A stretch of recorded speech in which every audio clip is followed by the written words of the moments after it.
କହିବେ ବିଧାନସଭା ଭିତରକୁ ଧସେଇ ପଶେଇବା ପାଇଁ କଂଗ୍ରେସ ଚେଷ୍ଟା କରୁଛି, ଚେଷ୍ଟା ଜାରି ରହିଛି ମଧ୍ୟ ଏବଂ ଭକ୍ତ ଦାସଙ୍କ ନେତୃତ୍ୱରେ ଏସବୁ କାମ ହଉଛି। ତ କଣ କହିବେ, ସରକାର ଏଥିରୁ କଣ ନିଦ ଭାଙ୍ଗିବ ସରକାର? ସରକାର ଆସିବା ପରଠୁ ଆପଣମାନଙ୍କ ଜରିଆରେ କହିବା ପାଇଁ ଚାହେଁ, ସରକାର ଯେବେ ଆସିଲେ କଣ ମୁଁ କହିଥିଲେ, ପ୍ରତିଶ୍ରୁତି ଦେଇଥିଲେ ଲୋକମାନଙ୍କୁ, କହିଥିଲେ ଯାହା ଯାହା ପ୍ରତିଶ୍ରୁତି ଦେଇଥିଲେ ତାର ଡବଲ ହେବାକୁ ଯାଉଛି। ଲୋକ ଏଇ ସରକାରଙ୍କର ନିଦ ହଜି ଯାଇଛି। ପୋଲିସ ପ୍ରଶାସନକୁ ଲଗେଇ ଯୁବ କଂଗ୍ରେସର କର୍ମୀମାନଙ୍କୁ ଆମମାନଙ୍କୁ ଘୋଡ଼େଇବା ପାଇଁ ବସିଛନ୍ତି। ଏମାନଙ୍କୁ ନିନ୍ଦା କରିବା ପାଇଁ ଚାହେଁ ଯେ ସରକାର ଅପାରଗ ସରକାର। ଆପଣ ଯାହା କରୁଛନ୍ତି, ସରକାର ତ ବିଭିନ୍ନ ବିଶେଷ ସୂତ୍ରରୁ ଜଣା ପଡୁଛି, ବିଶେଷ ସୂତ୍ରରୁ ଯାହା ଜଣା ପଡିଛି, ସରକାର ଯାହା ପ୍ରତିଶ୍ରୁତି ଦେଇଛନ୍ତି ତାହା ପାଳନ କରୁନାହାନ୍ତି। କିନ୍ତୁ ବିଜେପି ବାହା ନଉଛି, ଯାହାକି ଆମେ ପ୍ରତିଶ୍ରୁତି ଯାହା ଦେଇଛୁ ଆମେ ତାହା ପାଳନ କରୁଛୁ, ଲୋକଙ୍କର ଆଶା ଅଛି, ବିଶ୍ୱାସ ଅଛି। କଂଗ୍ରେସ ଦଳ ନ୍ୟାରେଟିଭ କରୁଛନ୍ତି, ସେମାନେ ସେ କହୁଛନ୍ତି। ତ ସେ ବିଷୟରେ କଣ କହିବେ, ସେ କଂଗ୍ରେସକୁ ବଦନାମ କରୁଛନ୍ତି?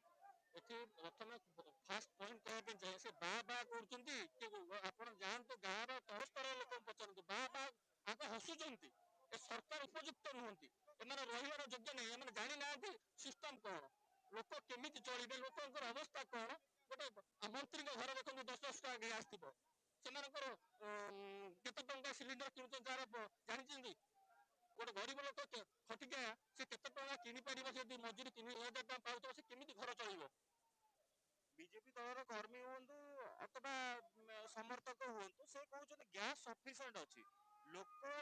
ଲୋକମାନେ ପାଉଛନ୍ତି, କିନ୍ତୁ ଏମାନେ ବିଜେପି ସରକାରକୁ ବଦନାମ କରିବା ପାଇଁ ବିଜେପି ନାଁରେ ମିଛ କଥା କହୁଛନ୍ତି। ଗ୍ୟାସ୍ ମିଳୁନି, ପେଟ୍ରୋଲ ମିଳୁନି, ଏକଥା କଣ ସତ? କଣ ସତ?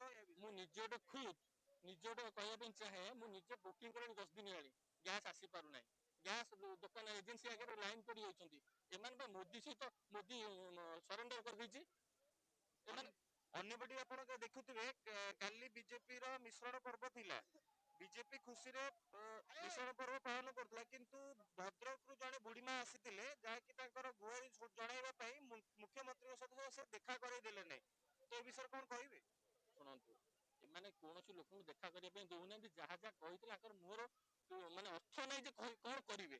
ଲୋକଙ୍କୁ ନା ବିଜୁଳି ମିଳିଲା, ନା ଲୋକଙ୍କୁ ଦିନକୁ ଦିନ ଭତ୍ତା ମିଳିଲା, ନା ଯାହା କଟିଂ ଛଟିଂ କହିଥିଲେ ତାହାର ବି ସକ୍ସେସ୍ ହେଲା। ଦିନକୁ ଦିନ ଆପଣ ଦେଖନ୍ତୁ, ଲୋକ ସାଧାରଣ ଲୋକ ପ୍ରତ୍ୟେକ ମାସରେ ପଲ୍ୟୁସନ ପାଇଁ ଠିଆ ହଉଛନ୍ତି, ସିଲିଣ୍ଡର ପାଇଁ ଠିଆ ହଉଛନ୍ତି, ପେଟ୍ରୋଲ ଟାଙ୍କିରେ ଠିଆ ହଉଛନ୍ତି। ଏ ସରକାର ରହିବା ଯାହା ନ ରହିବା ସେୟା।